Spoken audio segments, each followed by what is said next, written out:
All right, guys, episode 3 of Automotif Podcast. I'm Mike. We got Sean over here. That's right. And then we've got a special guest here, one of our hometown buddies. Want to introduce yourself? My name is Lucian. I go by Lou, and I'm the crazy Mitsubishi guy. That's right. So today, we're just going to be casual shop talk here. We got a few points that we're going to hit. The first one we're going to talk about is the worst car we've owned. And there's 3 of us. That means we've all probably owned 3 lemons. But I'm going to let Sean take this away and let us know exactly what you've owned and why it was such a lemon. You know what, Sean? Sorry, before you start. All right. You owned a Talon as well at one point, did you not? Yes. And you did. Yep. We're all DSMers here. Yep. Yes. That's right. Okay, I just wanted to be on the same page. Yep. Go ahead. So actually, my worst car is not the Talon. Mm. I'll start off by saying that my 1990 Volkswagen Fox that lasted all of 3 months as a winter beater before it blew the head gasket. That's probably the worst car I've ever owned. One of the coolest cars I've ever owned, really, too. Like in terms of that weird niche, like nobody wants this VW, let alone has it anymore. I'm going to be honest. I don't even know what it looks like. Well, Do you know what a Volkswagen- Volkswagen No. Fox looks like? Yeah. Yeah, All right. It's like a cross between We're gonna a look this Jetta, up. a Passat, and a 4x4. What? It's really, yeah. Wow. Like, oh my yeah. god. Mine was a 2-door as well. What year? 1990. 4-speed manual. Diesel or gas? It was It's gas. like- Gas. Yeah. Was it a wagon? Or is Nope. it... Just No, 2-door. Let's see. That just looks like a Jetta there. It looks like a Jetta hit a tree and it pushed the nose up. Yeah, that's Exactly. That's what it looked like? Yeah, that's exactly it. Mine was white. It's the era of... It kind of reminds me of a GLH. It's the 80s pouring into the 90s is what that is. Well, you know that like the whole dub scene too. Like if it ain't rubbing, it ain't dubbing. Well, there are literally no like suspension mods for that thing. You can't lower that. I've never seen one lowered. They're so hard to find online. Anyways, If you guys have one and you Cut the want it springs lowered... out. yeah. Yes, I was going to say, bring it here. We'll cut the springs and you'll be the first lowered Fox. Yeah, we'll put some pucks on it. There I we got go. some right here. Look at that in stock. There we go. What are they, Sawzall blades? No, they're hockey pucks. Hockey Oh, I got a whole beauty. stack of them. There you go. That's the perfect. Canadian style. There we go. Lower everything. So the Volkswagen Fox. Now this is the first one I've ever seen. Maybe I've seen one in person, driving randomly, Maybe. but I've never actually even knew there was. I such probably thing. just assumed it was a Jetta, to be honest with you, if I did see it. Like Yeah. an old Jetta or something. Absolutely. Yeah, and they're so base model. Like it's like you had your Jetta and you had your Golf, but then there was the Volkswagen Fox, and that was their actual base model. They're all So built that in was like the Brazil. consumer style base model, like before you even bought a Jetta. That It was like the replacement cheaper. for the Beetle. That's basically what it Like was. people's car. The People people's mover. car. Yeah, but it was What engine was in it?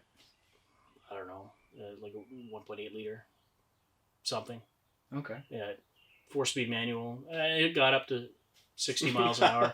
Barely. Yeah, just When? barely. Yeah. Well, it was like at 4,000 RPM in 4th gear. But and I think 5,000 RPM was like your red line. That's like a Skoda. My buddy has a Skoda. Shout out to Skodalicious. He has a Skoda, and we took it on the Maple Melee, and I mean it's the most Russian Lada it makes, Yes, I believe, yes, right? yes. And they're in Romania, I believe, as Yeah, well. we had those. Ladas growing up in Romania. And it's like you would think it's the most POS, but it's such a great car that it's mid-engine too, which is kind of weird. And unfortunately, he took a corner in the rain a little aggressively. Actually, it wasn't aggressively. We got a few yellow cards on that trip, and we were told to slow down. And that was the moment that he was actually driving normal, spun out, and we were deep up north like a Algonquin, and hit a rock wall Oh. and dented it. But he's got all the parts. He got all the parts sent in From Mother Russia? Yeah, and now it's all back to normal. It's that car. When you talk about your Fox, that's kind of the car that reminds me of. It's manual, mid-engine. I don't think the Fox is mid-engine. No, it's very, very front engine. It's like an Audi. Like It lets you know. everything's over the front axle. Yeah. But all right, Lucian, what's or Lou, if people know him, Lou. Don't My like people worst confused. car, I don't know. I've owned so many Talons that I honestly think they're all bad in a way. They're all characteristic A at couple best. Evos, yeah, they all have temper tantrums. Yeah. They all have their issues, but I Pause. think So the best, if you guys are looking for anti-theft, yes, DSMs come stock with anti-theft. they just don't and run. They just don't start. Bring a flatbed, right? Yep. Yeah. But I've owned, everything I've owned from a Mazda 3 to the Grand Am that we nitrous with Adam. Yes. That was. I sent. There was a guy, a meme on like car memes, and this guy's messing with a 300 and the engine bay exploded. I sent Steve it, and I said, when you were spraying nitrous into the intake when we were trying to blow up the motor. Remember when? Yeah, he was his blowing arm it? hairs burnt off. That was when it the backfired. best. We're just sitting there. That car, that was the greatest car. Yeah, we couldn't That's kill it. the greatest car. Couldn't We kill it. took Yeah. off the ground, throwing gravel Yeah. into the intake, drained all the oil or the coolant was out gone, of it. for hours. Rev limiter, wah, bah, bah, bah, nitrous, psh, Directly into it. Nothing. directly in. We took the intake off, not the throttle body off, the intake tube, just shooting nitrous in, and that's when it backfired. Had a nitrous backfire and it torched his arm, but I think he went back and did it again anyway, so it must not have hurt too bad. That honestly though, that probably had to have been the greatest car. Yeah. We bought it for $400, but we found $3 in it when we were gutting it. So it was like a $397 car. And we had that for a few months, and we just trashed it with 150 shot of nitrous. And the goal was to buy it to kill it, and we couldn't kill it. We actually ended up scrapping it with it running still. So I'm just tired of looking at it, basically. I after remember months. driving, and it was starting to become a dog. It was a dog, yeah, until the nitrous hit, then I woke up. But yeah, it was. That's when it actually had We were 150 hoping- horses when that happened. We were hoping to just throw a rod out the side of it, but we couldn't. Yeah, We couldn't kill it. that was the 3.8, guys. Yeah. If you're The wondering, it 3800 was a series GT. 3800 Series 2 non-supercharged. Yeah. Non. I But got a a video of that supercharged thing would have been doing a great to real get. peel. Yeah, I would have probably kept Yeah. that car if it was supercharged. After you did all that, We Oh were- no, sorry, not after. Before that, I wouldn't have done all that if it was supercharged. I probably would have just sprayed it and did a smaller pulley and just Yeah. enjoyed it. But Yes, it why runs did we better. do that? Yes. Like, why did we start throwing things? We were like, let's we were, see how long we we can were run. tired of, like, I spent so much money on nitrous to blow it up. We were tired of it living. So eventually, at one point, it was a 150 wet shot. Yeah. We ended up taking the fuel jet out, or the fuel solenoid and unplugged it, so it's just nitrous to lean it out. And we'd spray it at like 800 RPM, like right off idle, basically, hoping to load it up and throw it right in. And this thing was gutted. And Gutted. Like there was yeah. nothing except No a exhaust passenger or a driver's seat and a nitrous bottle. no, That there was a passenger seat too. Yeah, we had No. 2 seats. Yeah, 2 seats and the bottle was behind the passenger. Oh, I thought it was okay, but yeah, that's it. Yeah. It was just a tin can with nitrous and a 3.8. That was Did you a ever lot take of that fun. thing to the track? No, but I did beat a Camaro 350, like an old small block Chev, Oh, like a on the third road gen? with it. Yeah, Yeah, yeah. yeah. We were at a light and I sprayed it, like I purged it, and he looked over, and I looked over, and I turned green, and then I just sprayed. I could just see the smoke as I had a downturn out the side, and I could just see the smoke from the exhaust and nitrous just as I was pulling away from Well, it. he's like some boomers. Like, what did I get myself? Yeah, like into? what happened? Like why does Grand Prix just blow my doors off? This man took Grandma's Grand Prix, threw a nitrous bottle Yeah. on it, and came and spanked my ass. I'm gonna go home and shave my mullet. That's right. Yeah, turn me loose, buddy. Turn I'm me gonna loose. sell my New Balance and buy some Adidas now. Time for a Corvette. Yeah, exactly. And we saw one of those today. Yeah, And it was C6. Yeah. I actually would love a C6. Well, there was a C4. Remember the guy with the C4 convertible? Oh god, And he was this looking guy at us was like, the happiest "I man got a alive. As if we C4." were like It's like, hey, also look at 60. Yeah. They're all looking at me. They know what I'm They about. know. Yeah. 180 horsepower, they know. Yeah. No, but going back to the worst car, honestly, I think every car that I've owned has been good and bad in its own way. I can't pick one that was really crappy because I've owned, Elantras that were turbocharged before they came turbocharged factory. That old one that I had. That was awesome. A sleeper and just odds and ends. But I think at the end of the day, the most problematic cars I've owned were the Mitsubishis. They were always the Towns. That's me playing with them and learning on them and doing things I probably shouldn't be doing, or just pushing them too hard and expecting too much from old stock parts. But at the end of the day, I still love them. I still got them. So just Absolutely. learned from my mistakes as I went. Right. Yeah. For sure. So they're a little more reliable now. Yeah. So what about you? I don't know. I've What's owned a yours? lot of cars. Same. Cheers Cheers to to that. that. Cheers to that. I'll drink to that. Yeah. Oh, I kind of have a list. My 2G Talon through head. That was a non-turbo though, right? Yeah. So it was a Chrysler motor. Yeah, 420A. Yeah. Then my Jetta 2 liter. That thing was a turd, but it But you also lasted had a forever. 180, did you not? I've had a 2-liter 1.8T and a VR6. I'm pretty sure my picture in my phone, like your profile picture, is your silver 1.8T.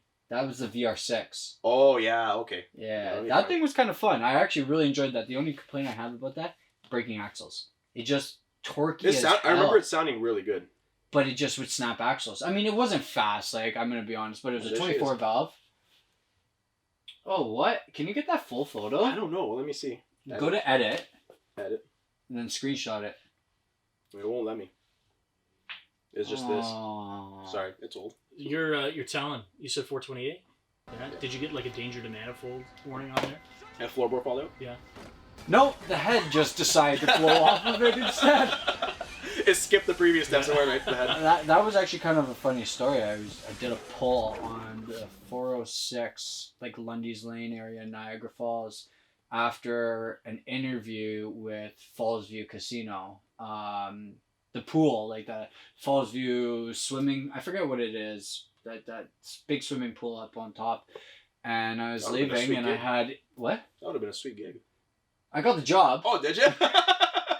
But I blew it up and I didn't have, the plates were expired and I didn't have insurance. I think I got like 7-day insurance or something like that. And it was on a 32nd day. Yeah. And the cop came and was like just talking to me about the car. He wanted to talk about the car. It was kind of weird, like, but at that time, that was probably 2008, right? 2009, something like that. And I think that's around when we got our licenses. Yeah, give or take, and he just wanted to talk about the car, and I'm like, okay, cool, like, just don't look at my plates, right? It's dead. Yeah, so tow truck came and everything. I guess that was a pretty big lemon. I also owned a 95 Honda Civic, and that thing was a shit box, but I bought it for $150, and me and my 3 buddies, all we did, we had a bet, and we had to see how long it would last. It's kind of like the Grand Prix. Yes. So we took the wheels off, and I was living in this student house, and we took the bricks, unused bricks from the house, and jacked it up and put it on bricks, and started driving it first, second, third, fourth, fifth, and then took a brick and put it on the gas pedal, and it's just pinging off red line, full RPMs in the driveway, and you see my neighbors kind of sticking out, and we're all drinking and smoking, you know how college people are, just having fun, and then all you see is boom, oil and everything all over the driveway. My landlord wasn't very happy, but it lasted about 3 minutes. That's pretty at good. Full RPMs, 5th gear, so whatever, if anyone knows what a 95 DX Civic. But that was probably the biggest piece of crap. I mean, I'm not a big Honda fan. I mean, don't get me wrong, like, split fire performance, they're running 8 seconds in a quarter mile. That's impressive. But for like a 95 Civic, like, it came with so many problems too, right? Like just so many problems. So I don't know. I really can't even answer this question. I think everything that I've owned, my Mazda Speed 3. Okay. You had 2 of those, did you not? Or one I had 2. The first one, the transmission went, so then I bought a second one, but it was in worse condition. So then I put the transmission in the other one. That, yeah. It bent a fork, so it wasn't actually going into a fully of gears, but every time I drove that car on the track, it broke. Like Steve, Tim, and I make killer money off me on that. Every time I go to the track, broke it. Like I've never seen a transmission mount that's to the frame snap clean. You know what? Half. Those are bad for that though, because most cars, like, you know, anything I'm used to generally has 2 roll stops, one front and back, and then the 2 mounts on the side. The Mazda 3s, I noticed that on mine, they don't have the front mount. They only rely on the one mount in the back. So if you're launching it or wheel hopping, it's putting a lot more stress on the back mount, because now that has to support that whole engine doing this. And once that urethane breaks, once that's gone, it goes. It's gone. So yeah, I did that. I broke axles. The turbo seal started to go. So anytime I was at like a red light, I would have to roll my windows down. Because, so you can breathe. So I could breathe, yeah, because I would be sitting at a red light and just smoky, right? Sounds like my A4. Yeah. Yeah. Yeah. That was a pretty bad car too, I gotta say. You had a lot of issues on. Yeah, but I mean, that was like an 18-month span where I had 3 cars. You had a Mini Coopers? So I had 2. Yeah, 2, the second Cooper, one. and then the Cooper S, Yes. and then the A4. I don't know if you want to chalk it up to a series of bad decisions or just a series of bad luck. I think it was more bad luck than bad decisions. Happens, yeah. Yeah. You know what the best decision I ever made was? bring a pocket bike to high school. I was there for that. That was fun. If you ever get the chance to go through school. I'm pretty sure everybody has a chance to go to school. Just bring the pocket bike. Bring a pocket bike and just ride it through your high school. I mean, didn't somebody let chickens or something loose in our high school at one point? I feel like somebody did. probably. Shout out to Assumption College in Brantford. Yeah. Bunch of interesting people. Yeah. I guess might be the right words. Well, we're from there, so. Hey, what can we say? born and bred. All right. Well, that is the worst cars we've owned. I mean, it's really hard, and I'm sure if you guys have had a really, really bad car, make sure you let us know in the comments below. That would be, kind of interesting to know, because maybe there are like problematic lemons, like maybe Grand Prix, like non-GTs or whatever you've had. Let us know. Our next segment is gonna be something that might be kind of controversial. Very. And I'm on like a fence right in the middle, but it's manual versus automatic transmissions, whether it's DCT or it's old school turbo 400s or something versus manual gearboxes. So don't forget CVTs. Oh yeah. Yeah. Those should be manual, automatic, and CVT. I don't think CVT has the right to be considered an automatic. Yeah. that's true because it doesn't have gears. No, it's just a big snowblower. So or a big snowmobile, basically. we're excluding all CVTs. Sorry, guys. Because if you have one, you're probably not a car person. Unless it's like your daily. Unless you have like a daily vehicle, and then I understand because it's probably got a good deal on it or something. But we're talking about performance or even enjoyable driving. Because if you tell me it's enjoyable to drive a CVT, hit that unsubscribe button and don't visit again. You know what, I'm though? leaving. You know what though? The thing with CVT is it's smart. It is. Sucks because you can potentially tune an engine to be in a certain power band, and then have the CVT be in that power band the whole entire time or a good chunk of it. In which case it makes sense. But I think that. But tech is like no one's going to that. No. Like it's not.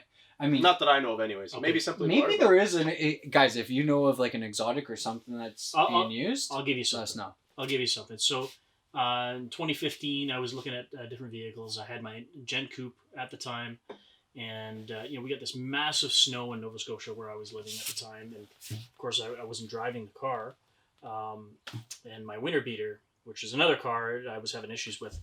And so I looked at this white 2015 WRX, and it was like the one in the showroom. They pulled it out for me, and it had a CVT. Yeah, because I think that's when it started coming. Like CVT. and they're so boring to drive. So too. well, in regular mode it was, but then if you put it in, like they have, I don't know, like 6 or 7 different modes where it's like Sport, Sport Plus, Sport Plus Plus, all this stuff, mud, and it simulates gears. And yeah, they do to keep it entertaining. I think for the driver. Yeah, and it wasn't Make it so Tesla. bad. I mean, you could still feel the power was kind of sapped compared to a manual, obviously. Yeah, but it wasn't half bad. It's probably the best CVT transmission that I've But ever. Mitsubishi does that in the base model Lancers. You can get them CVT, so you can get them stick or CVT. There's no actual automatic, and I'm pretty sure you can. Some of them have the manual mode where you can manually shift it, and it it makes that sound almost. It gives you that feeling that it's going through the gears. but it's not actually there's no doing gears. anything. No, it's just so weird. there for your enjoyment basically. Yeah. So they almost thought of you, but.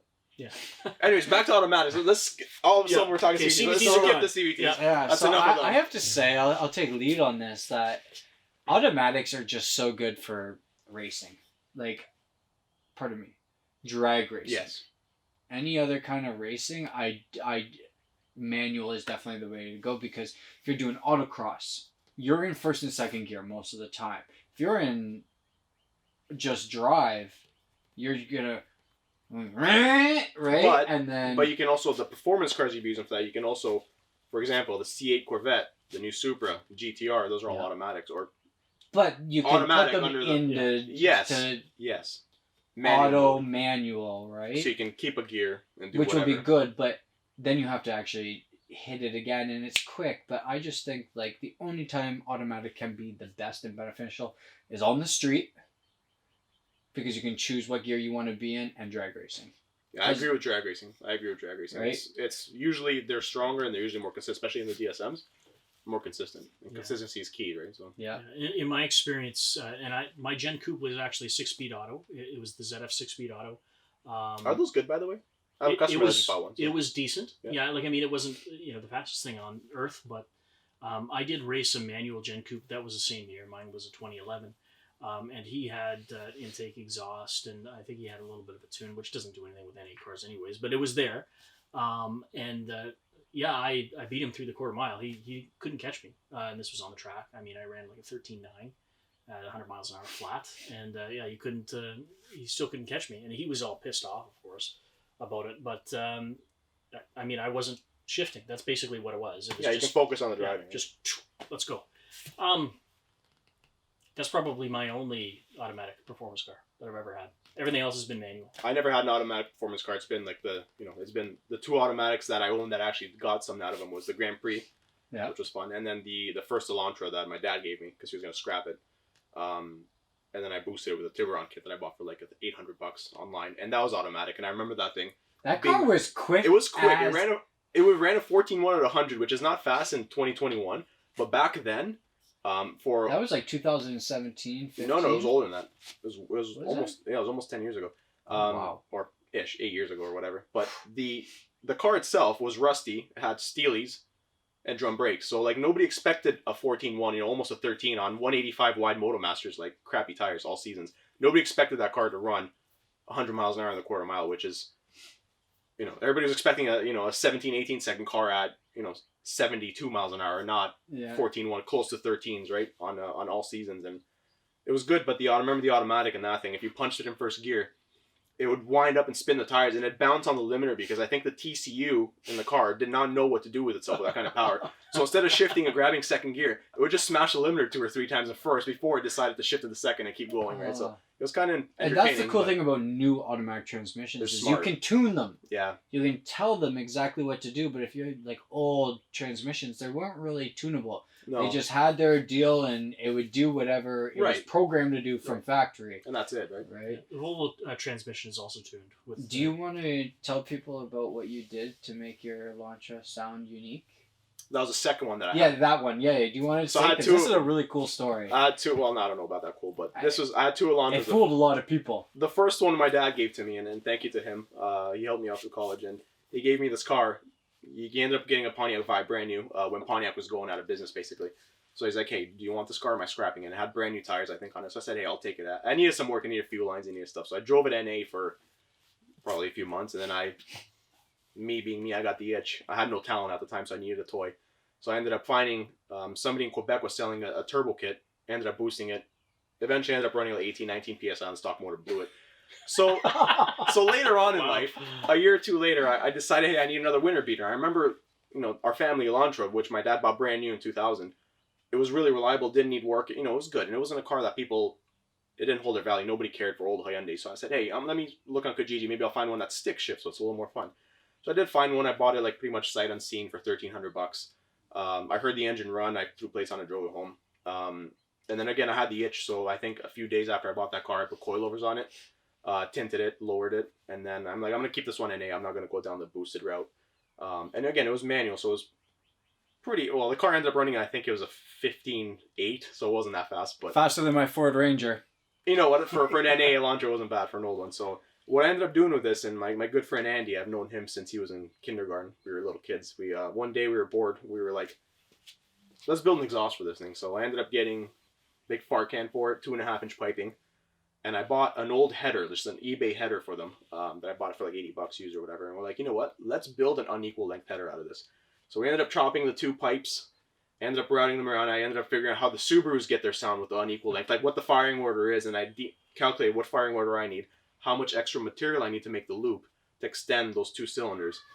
And the car was catless. It had a resonator fart can at the back. It was louder than sin, and it sounded like a Subaru, like an NA Subaru with an unequal length header. And it fooled so many people. I'd pull up to meets and be like, did you EJ swap that thing? I'm like, yes, let me show you. And it's just a Hyundai valve, just a Hyundai engine, just nothing. Now, speaking about auto versus manual, which exclude power, which car was funner to drive? The manual for sure.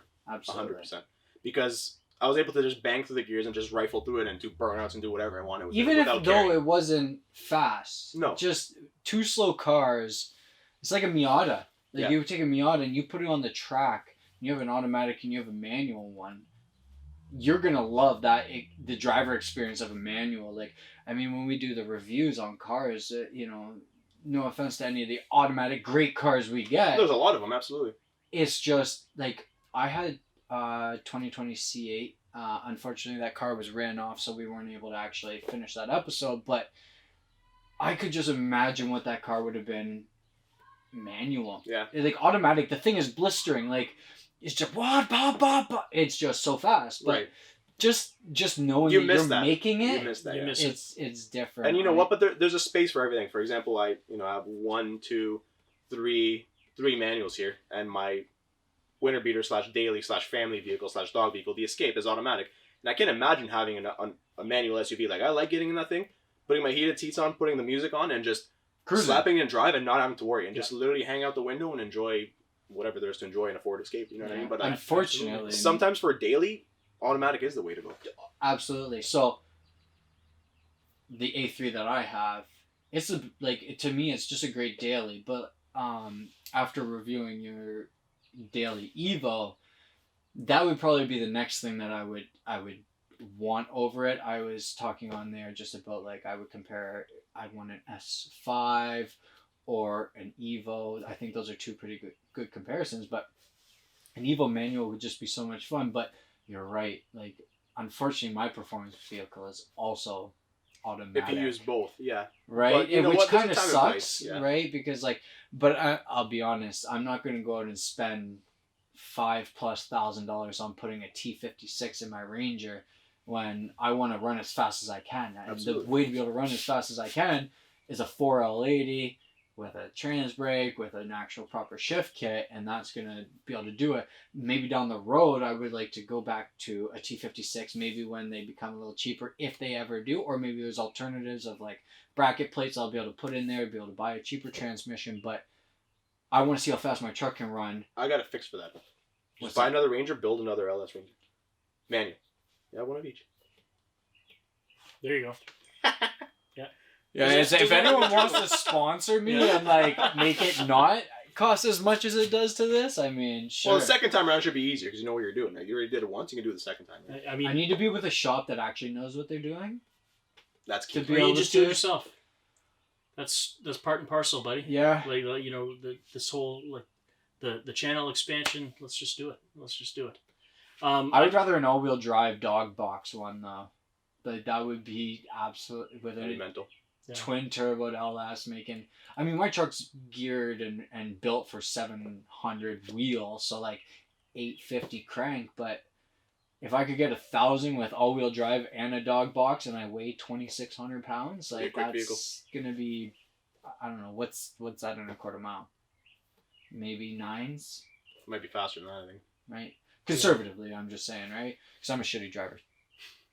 That's why I keep the auto. Yeah. Yeah. Doesn't work for you. I can't you go. expose Look at that, full myself. circle. Except like every vehicle I have on the show is manual, right? Banging on Yeah. gears. I mean, yeah, and I had to say, I was saying to you that driving a manual, I haven't driven one in like 18 months. You know, basically since my A4 blew up, and then I just getting into your car and rolling the gears, it's like, wee, this is fun. I There's feel like an a kid extra- again, right? Exactly. All right, so we were talking about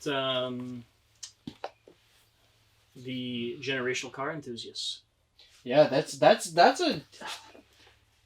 And we kind of touched on this on last episode, but it's hard to foresee the future. Like, and it's almost like sad to see, like, is it going to actually go that way? Which I really think it is, especially how much tech is being involved in the Yes. world. The way, people that before were like, we don't need computers, we can do all of this manually. And then, like, they're paying employees to do what $1,000 computer can do, but they're spending, maybe hundreds of thousands of dollars in manpower to do a computer's job, and it just then eventually gets obsolete, right? So is automatic going to become, it's already became, so the word standard relates to, it came standard with the car, was manual. Right. That's why people call it standard. Now, if you use the word standard, the standard is automatic.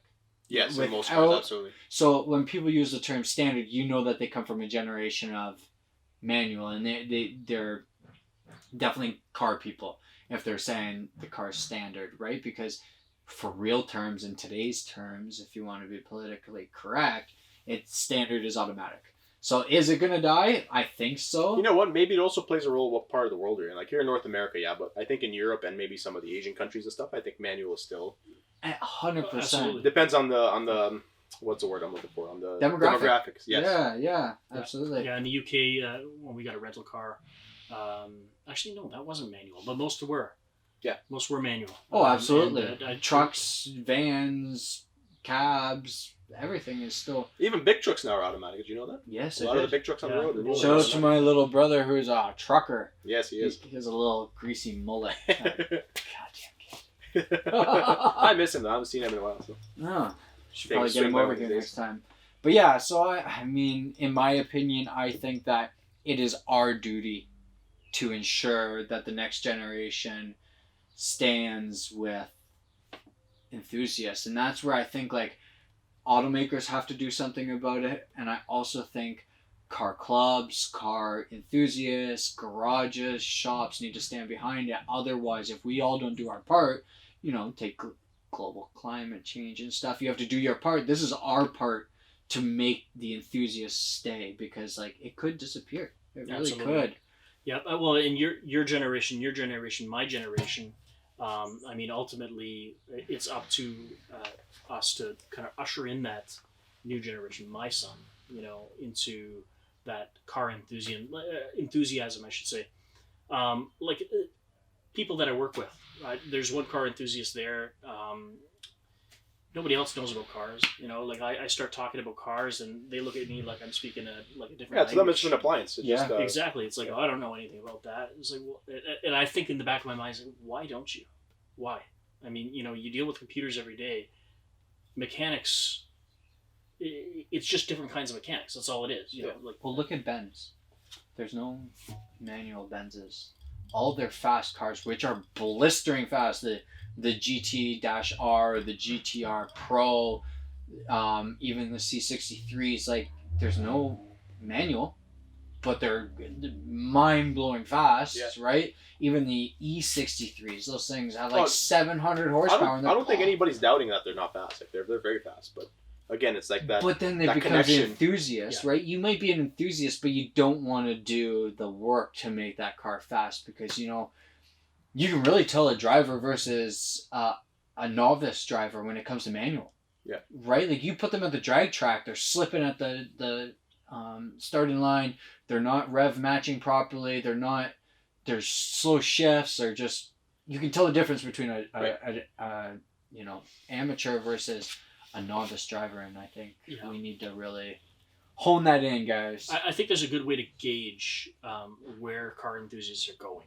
And the way to gauge that is you look at the popularity in the brands that give you a true driving experience these days. Lotus, where are they on the chain of success right now? They're not very high. No one really talks about or has them or does anything with them. But they're known for their driving experience. Everybody knows Lotus about, for their handling. For the track, yeah. Their driving experience, having a manual transmission. I mean, some of the Evoras have, paddle shift, but...